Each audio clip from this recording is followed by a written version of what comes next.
지금 녹화 뉴스입니까? 가짜 도면까지 동원해서 유포하고 있는 가짜 뉴스의 대표적인 경우입니다. 공개적인 자리에서 저희 보도에 대해 상당히 모욕적인 발언을 하시는 것을 보면서 저희도 가만히 앉아서 인정하고 있을 수만은 없지 않겠습니까? 그래서 오늘 이 자리를 마련하게 됐습니다. 안녕하세요. 저는 CBS 노컷뉴스 윤철원 기자라고 합니다. 제가 오늘 여기 나온 이유는 원희룡 국토부 장관께서 지난주 국회에서 하신 말씀 때문인데요. 먼저 영상부터 보고 오시죠. 이 그림이야말로 지금 녹화 뉴스입니까? 언론이 가짜 도면까지 동원해서 유포하고 있는 가짜 뉴스의 대표적인 경우입니다. 저희는 이거 사법 조치할 겁니다. 자료 국토교통부라고 인용했죠? 네, 좋습니다. 저희는 아니 지금 근데 예, 이 예타 보고서의 저렇게 연결되는 목적에 도로에 대해서 논의한 적도 없고 그린 적이 없습니다.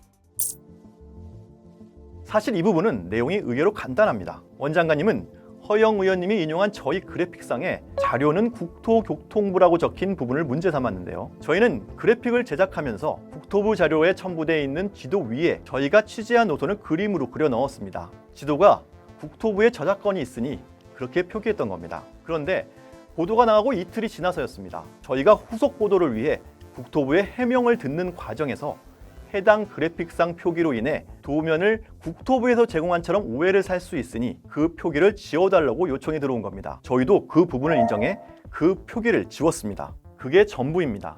당시 국토부도 저희 보도를 가짜뉴스라는 둥, 괴담 선동이라는 둥의 항의를 한 적이 없었습니다. 그런데 이런 전후사정도 모른 채 갑자기 원장관께서 그래픽을 빌미로 저희 보도를 가짜뉴스, 거짓 선동으로 매도한 것은 인정할 수 없을 뿐더러 유감을 표명하는 바입니다. 그리고 무엇보다 원장관께서 저희가 도면을 국토부가 만든 것처럼 꾸며서 거짓 선동하려고 했다고 하셨는데 저희 보도 어디에 그런 내용이 있는지 확실히 밝혀주시기를 요청드립니다. 제대로 기사를 읽어보셨는지도 의문이네요.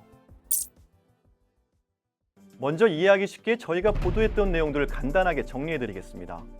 기사를 읽어보시면 더 쉽게 이해하시겠지만 핵심은 이거였습니다.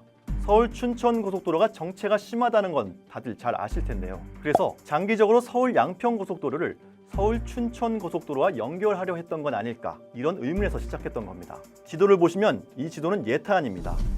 양서면이 종점인데요.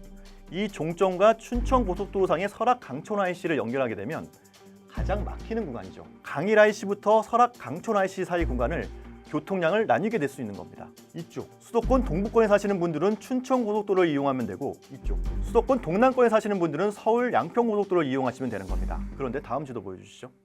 국토부가 최정원이라고 주장하고 있는 강상면 종점안입니다. 강상면을 종점으로 했을 때는 좀 복잡해집니다. 춘천 고속도로와 연결하게 되면 10km를 돌아가야 되고 제시도 한 번, 두 번 갈아타야 하는 상황이 되는 거죠.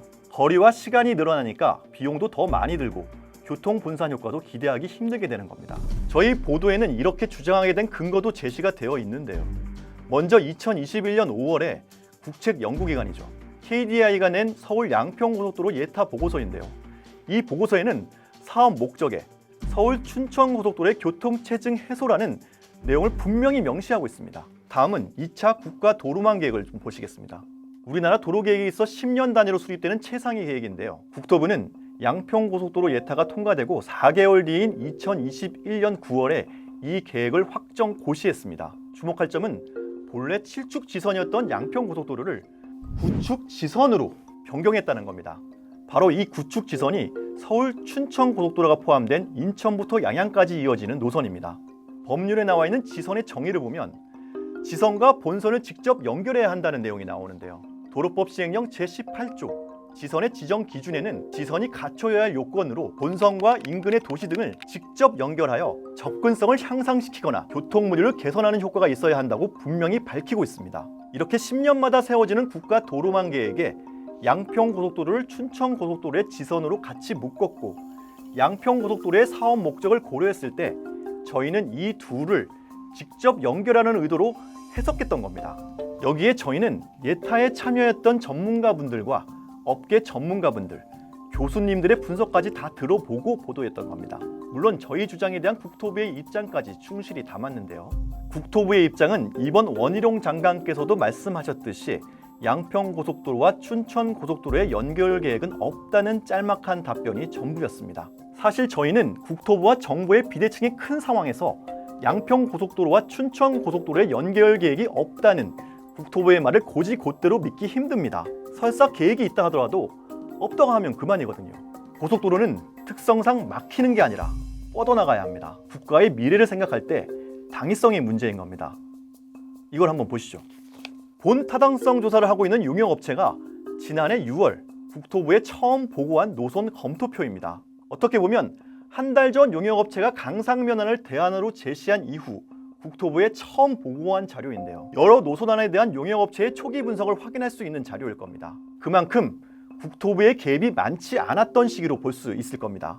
이 자료를 보면 예타안은 사회적 특징에 장래 노선축 연장 계획 고려라고 되어 있고 대안에는 장래 노선축 연장 계획 미고려라고 되어 있는데요. 이에 대해 용역업체는 예타안은 종점이 산지부에 있어서 도로 연장이 용이하고 대안은 종점이 시내에 가까워 장래의 노선축 연장이 불리하다는 의미로 적은 것이라고 했습니다. 그러면서 발주처, 국토부를 의미하는데요. 발주처 협의 과정에서 양평고속도로를 연장할 계획이 없다고 해서 이후에는 그 내용을 뺐다고 했습니다. 앞서 말씀드렸던 것처럼 고속도로의 성격상 장래 노선축 연장 계획은 당연히 고려해야 함에도 국토부가 연장 계획이 없다고 하니 고려하지 않았다는 의미로 해석할 수 있는 대목입니다.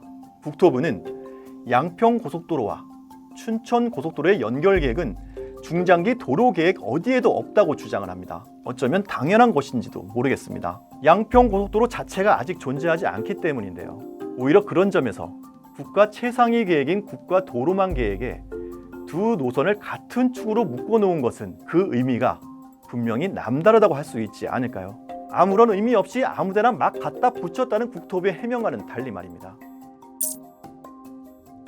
마지막으로 한 가지만 더 영상부터 보시죠. 오늘 제가 조금 전에 보니까 경향신문에서 단독으로 떴는데 양평고속도로 예타보다 사업비는 줄이고 교통량은 늘렸다, 이런 의혹도 지금 제기가 돼 있습니다.